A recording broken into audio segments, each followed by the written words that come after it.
Hello friends, welcome to my channel घरेलू नुस्खे with कामिनी। तो दोस्तों, आज के मेरे इस वीडियो में मैं आपको पैरालिसिस मतलब कि जिसको लकवा बोलते हैं वो उसकी समस्या के बारे में बताने जा रही हूँ।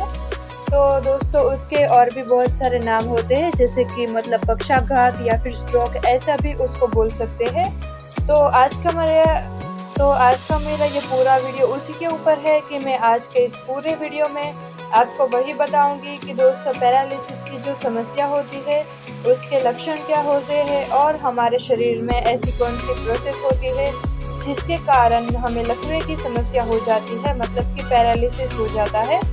तो आज के मेरे इस वीडियो में मैं आपको पूरा वही बताऊंगी कि ऐसी कौन सी प्रोसेस होती है, उसके बाद उसके कुछ लक्षणों के बारे में बताऊंगी और फिर उसके घरेलू उपाय जो होते हैं उसके बारे में बताऊंगी कि दोस्तों, आप घर पे कौन से उपाय करके घर पे कौन से नुस्खे आजमा के आप दोस्तों पैरालिसिस की समस्या को हमेशा के लिए ठीक कर सकते हैं, दूर कर सकते हैं। तो दोस्तों, सबसे पहले जानते हैं कि ये पैरालिसिस होता क्या है। मतलब कि पक्षाघात मैंने आपको बताया और जिसे स्ट्रोक भी बोलते हैं। तो ये होता क्या है और हमारे शरीर में, बॉडी में ऐसा क्या हो जाता है जिससे हमारे शरीर को लकवा मार जाता है, हमारी बॉडी पूरी जम जाती है, पैरालिसिस हो जाता है। तो सबसे पहले दोस्तों हम वो जानेंगे। तो दोस्तों, पक्षाघात तब लगता है जब अचानक मस्तिष्क के किसी हिस्से में रक्त की आपूर्ति रुक जाती है या मस्तिष्क की कोई रक्त वाटिका फट जाती है और मस्तिष्क की कोशिकाओं के आसपास की जगह में खून भर जाता है। जिस तरह किसी व्यक्ति के हृदय में जब रक्त आपूर्ति का अभाव हो तो कहा जाता है कि उसे दिल का दौरा पड़ा गया है। उसी तरह जब मस्तिष्क में रक्त का प्रवाह कम हो जाता है या मस्तिष्क अचानक रक्तस्राव होने लगता है तो कहा जाता है कि आदमी को मस्तिष्क का दौरा पड़ा है।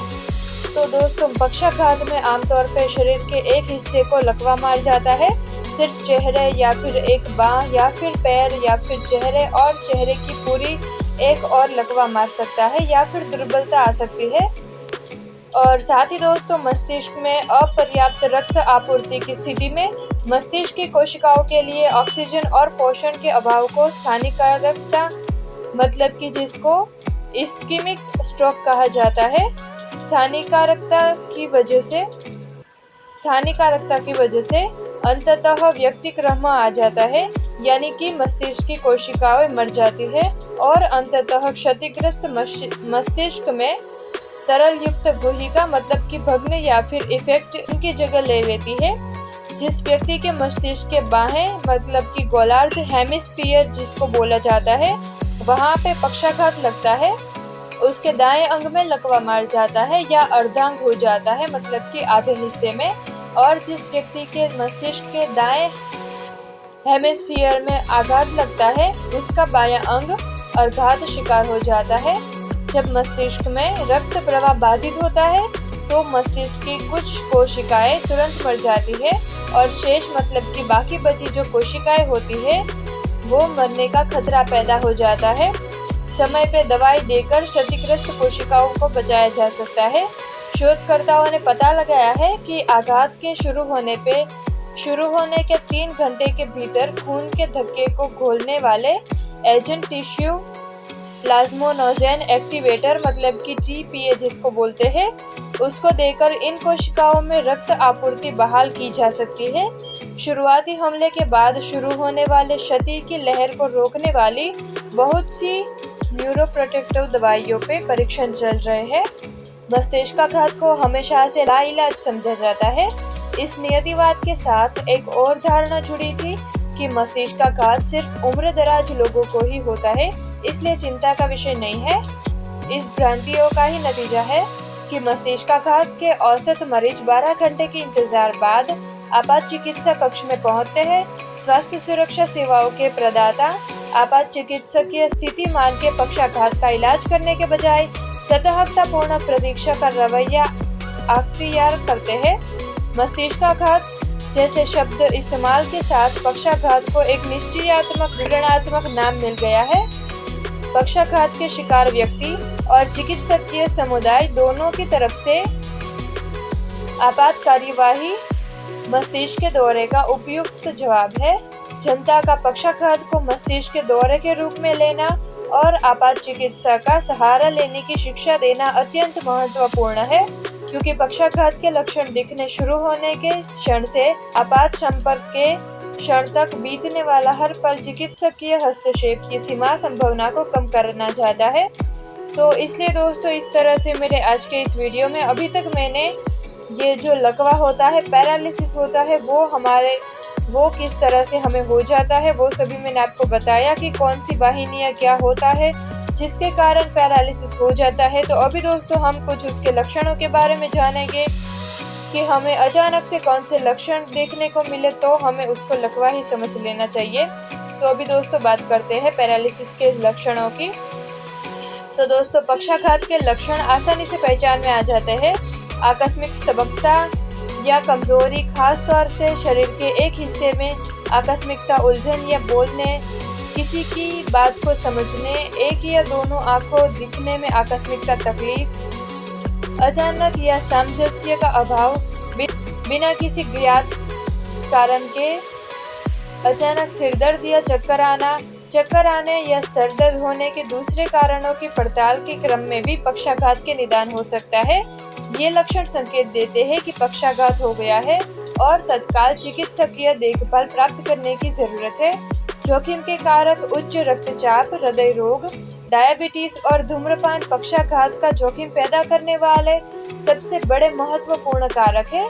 इसके अलावा शराब का अत्यधिक सेवन, उच्च रक्त कोलेस्ट्रॉल स्तर, नशीली दवाइयों का सेवन, आनुवंशिक या जन्मजात परिस्थितियां, विशेषकर रक्त परिसंचारी तंत्र के विकार, ये सभी दोस्तों पैरालिसिस के लक्षण है कि आपको कौन सी समस्या हो जाए, अचानक कौन से आपको लक्षण दिखे तो आपको पैरालिसिस हो गया है, ये आपको समझ लेना चाहिए। तो यहाँ तक मैंने आपको पूरा बता दिया कि पैरालिसिस में कौन सी प्रोसेस हमारे बॉडी में हो तो हमें पैरालिसिस लकवा मार जाता है और हमें उस दौरान कौन से लक्षण दिखने को मिलते हैं। तो अभी दोस्तों उसके 2 ही घरेलू उपाय है, 2 ही घरेलू नुस्खे हैं जो कि दोनों के दोनों बहुत आसान है दोस्तों।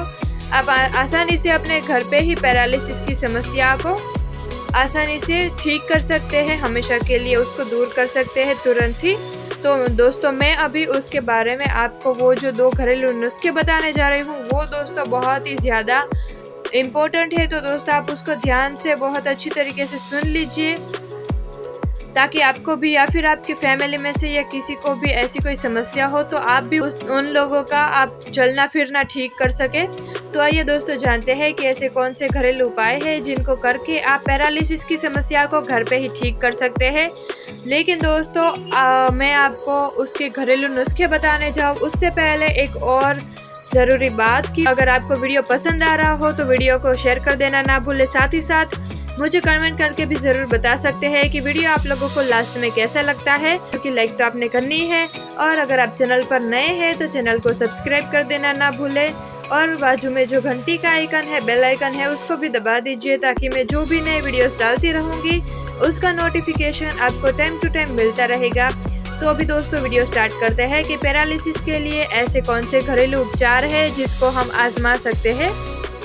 तो अभी दोस्तों पैरालिसिस को मतलब कि लकवा मार गया हो उसको ठीक करने के लिए पहला जो घरेलू उपाय है उसमें आपको चाहिए शहद और लहसुन। तो इसमें दोस्तों आप क्या करेंगे, इसको आप कैसे करेंगे तो वो मैं आपको बता दूं कि आपको शहद लेना है, उसी के साथ आपको लहसुन पीस के लेना है, दोनों को अच्छे से मिला के उसको चाटना है, जिससे भी दोस्तों पैरालिसिस की समस्या में काफ़ी राहत मिलती है, काफ़ी आराम महसूस होता है।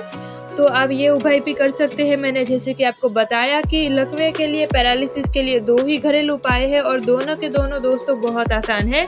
तो बस पहले उपाय में सिर्फ आपको चाहिए लहसुन और शहद। तो अभी दोस्तों अगला जो दूसरा उपाय आता है जिसमें आपको चाहिए होगा बस लहसुन। तो दोस्तों इसमें आप क्या करेंगे, अगर ये दूसरा नुस्खा आप आजमाते हैं तो इसमें दोस्तों मैं आपको गारंटी दे सकती हूँ कि 100% आपका लकवा ठीक हो जाता है, हमेशा के लिए आपकी पैरालिसिस की समस्या दोस्तों दूर हो जाती है। तो बस इसमें आपको लहसुन ही चाहिए, मतलब कि लहसुन की जो कलियां होती है छोटी छोटी, बस वही आपको चाहिए। तो ये जो दूसरा नुस्खा है दोस्तों ये थोड़ा सा प्रोसेस टाइप का है, तो इसमें आपने क्या करना है वो मैं आपको बता दूं। तो इसमें आप क्या करेंगे कि आपको लकवा मार लिया है, पैरालिसिस हो गया है, तो आपने पहले दिन से लहसुन की 1 कली लेनी है और उसको खा जाना है, मतलब कि उसको निगल जाना है। उसको निगलने की शुरुआत आपको पहले दिन से ही कर देनी है। फिर इसी तरह से दूसरे दिन आपको 2 ऐसी लहसुन की कलियां निगल जानी है, तीसरे दिन 3 लेनी है, चौथे दिन 4 लेनी है। इस तरह दोस्तों आपको हर रोज़ एक लहसुन की कलियां ऐसे निगलते जाना है। तो इस तरह से जब आपका 40वां दिन होगा, 40वें दिन तक आपको ऐसा करना है, हर रोज़ एक बढ़ाती जानी है। तो 40वें दिन में आपकी होगी 40 कलियां। और फिर आपने क्या करना है, जब आपका दोस्तों 40वां दिन हो जाए, फिर अगला जो 41वां दिन होगा तब आपको एक लहसुन की कलियां कम करते जाना है, उसको घटाते जाना है।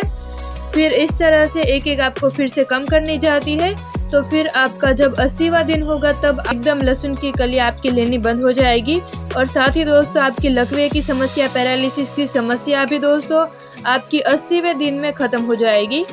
तो दोस्तों आई होप कि मेरे इस दूसरे घरेलू उपचार में जो मैंने आपको पूरी प्रोसेस बताई वो आपको समझ में आ रही होगी कि मतलब ये बहुत ही ज़्यादा सिंपल है। बस इसमें आपको क्या करना है, लहसुन की कलियां लेनी है छोटी छोटी, बस वही लेनी है। पहले दिन से आप 1 खाइए, दूसरे दिन 2 खाइए, तीसरे दिन 3 खा लीजिए, मतलब कि निगल जानी है, खानी नहीं है उसको।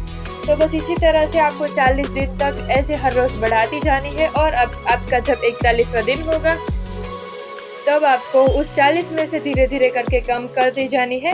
तो इस तरह से जब आपका 80वां दिन हो जाएगा तब दोस्तों आपकी लहसुन की कलियां होगी, वो खाने की प्रोसेस होगी, वो भी दोस्तों ख़त्म हो जाएगी। और साथ ही आपकी पैरालिसिस, लकवा मारने की जो समस्या आपको हो गई है वो भी ख़त्म हो जाती है।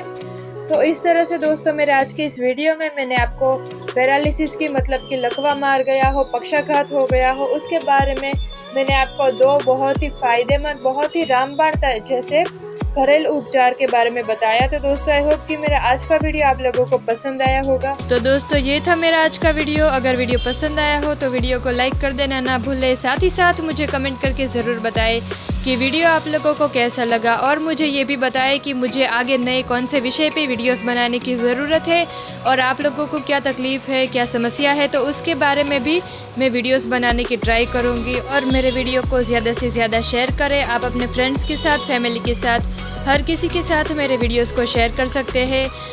जिस किसी को भी आपको ऐसा लगता हो कि उनको मेरे वीडियोस की, मेरे घरेलू उपायों की ज़रूरत है, उन सभी के साथ आप मेरे वीडियोस को शेयर कर सकते हैं। और अगर अभी तक आप लोगों ने मेरे चैनल को सब्सक्राइब नहीं किया हुआ है so please subscribe to my channel.